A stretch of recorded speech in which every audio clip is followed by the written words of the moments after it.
اللہ کی ہدایت ہر انسان کے لیے موجود ہے، مگر وہی اسے سمجھتا ہے جس کے دل میں تقویٰ ہے۔ رمضان کے روزے اور نماز انسان کے نفس کو آراستہ کرنے کا ذریعہ ہیں۔ قرآن کو صرف پڑھنا کافی نہیں، غور و فکر کرنا اور عمل کرنا بھی ضروری ہے۔ تدبر سے دل میں روشنی پیدا ہوتی ہے اور زندگی میں بصیرت آتی ہے۔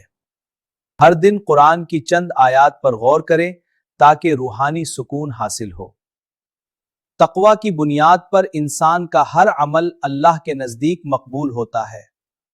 روزانہ کے اعمال میں قرآن کے اصول اپنانا ضروری ہے۔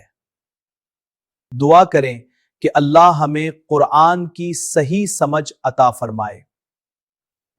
رمضان میں دل صاف کرنے اور اعمال بہتر بنانے کا موقع ہے۔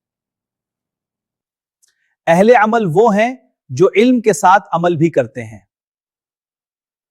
ہر آیت پر غور کرنے سے دل مضبوط اور زندگی کی رہنمائی آسان ہوتی ہے۔